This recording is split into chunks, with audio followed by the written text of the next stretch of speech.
hi నమస్తే welcome to Myra Media నేను మీ కేవీఆర్ గత కొన్ని రోజులుగా పచ్చపత్రికల్లో ఎల్లో డబ్బాల్లో వస్తున్న స్టోరీలు ఏంటంటే గతంలో అంటే రాజ్ తరుణ్ లావణ్య సహజీవనం వాళ్ళ రంకు భాగవతం ఒక హీరోకు సంబంధించిన ఎఫ్ఐఆర్స్ ఇవన్నీ నడిచినాయి దాని తర్వాత ఏదో ఒకటి నడపాలి కదా మధ్యలో వచ్చిన క్యారెక్టర్సే దువ్వాడ శ్రీనివాసరావు అండ్ దివ్యల మాధురి అక్రమ భాగవతం సహజీవనం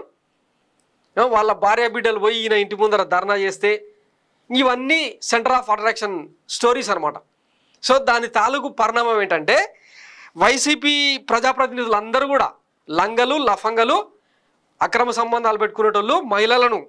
చెరిచి మానభంగాలు చేసి ఇట్లాంటి ప్రొజెక్షన్ అనమాట దానికి రియాక్షన్ ఏమి ఇచ్చిండ్రు వైఎస్ జగన్మోహన్ రెడ్డి అంటే ఈయన పోస్ట్ను ఊస్ట్ చేసి శ్రీకాకుళం జిల్లా టెక్కలి ఇన్ఛార్జిగా ఉన్నారు కదా ఆయనను తప్పించి వేరే వాళ్ళకు ఆ ఛాన్స్ ఇచ్చారనమాట సో దానికి సంబంధించిన వార్తలు ఒకసారి చదివే ప్రయత్నం చేద్దాం దువ్వాడ పోస్ట్ పాయే శ్రీకాకుళం జిల్లా టెక్కలికి చెందిన వైసీపీ ఎమ్మెల్సీ టెక్కలి నియోజకవర్గం వైసీపీ ఇన్ఛార్జ్ అయిన దువ్వాడ శ్రీనివాస్ పోస్టు తీసేసి పార్టీ అధినాయకత్వం షాక్ ఇచ్చింది దువ్వాడను టెక్కలి ఇన్ఛార్జి పదవి నుంచి తప్పించింది ఆ ప్లేస్లో పేరాడ తిలక్ని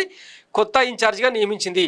దీంతో పార్టీ పరంగా దువ్వాడ శ్రీనివాస్ మీద వైసీపీ తీసుకున్న తొలి యాక్షన్గా దీన్ని చూస్తున్నారు దువ్వాడ శ్రీనివాస్ వ్యక్తిగత ఇబ్బందుల్లో పడడం ఆయన సతీమణి దువ్వాడ వాణి ఆయన ఇంటి ముందు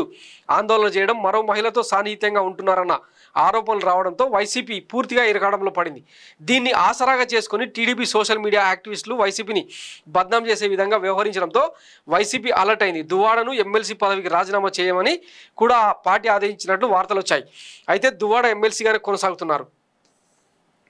ఇప్పుడు యాక్షన్ పార్ట్లో మొదటి అడుగుగా ఆయనకు ఉన్న ఇన్ఛార్జి పదవిని వైసీపీ తొలగించింది ఎమ్మెల్సీ పదవికి దువ్వాడ రాజీనామా చేయకపోతే ఆయనను పార్టీ నుంచి సస్పెండ్ చేస్తారా అన్న చర్చకు తెరలేస్తుంది పార్టీ ముఖ్యం తర్వాత ఎవరైనా అధినాయకత్వం భావిస్తుంది దువ్వాడ ఎపిసోడ్లో ఇప్పటికే యాక్షన్ లేట్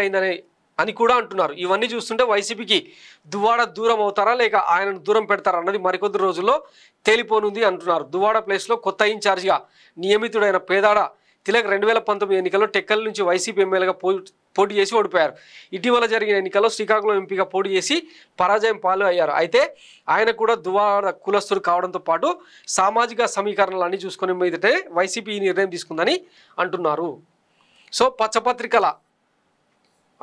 ఏమంటారు ఆ ఫ్రస్ట్రేషను ఆ అనార్కిజము ఇవన్నీ ఏమంటారు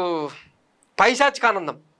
దానికి ఇంకా మందేసినట్టు ఇప్పటికైనా శాంతి ఇస్తాయో లేదో ఇంకా మళ్ళీ ఆ దువ్వాడ మాధురి ఆ వీడియోలు పెట్టి ఆమె భరతనాట్యం చేసినవి ఆమె పాటలు పాడినవి ఇవన్నీ వేస్తూ ఇంకా కాలక్షేపం చేస్తారు మనకు అంటే ఇవే వార్తలు అనమాట ఈ అచ్యుతాపురంలో కోటి పరిహారం ఇవ్వండి అది కంపెనీ చూసుకుంటుంది అనేది తర్వాత రాష్ట్రంలో 6 గ్యారెంటీలు 6 సూపర్ 6 హామీలో అమలు కాంది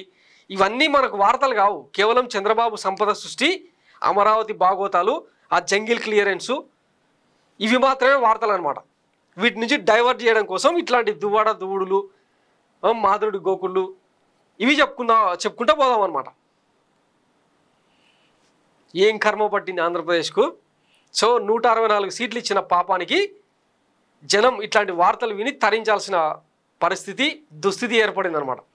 సో ఇంకా అనుభవించడమే thanks for watching Myra Media నేను మీ కేవీఆర్ థ్యాంక్ యూ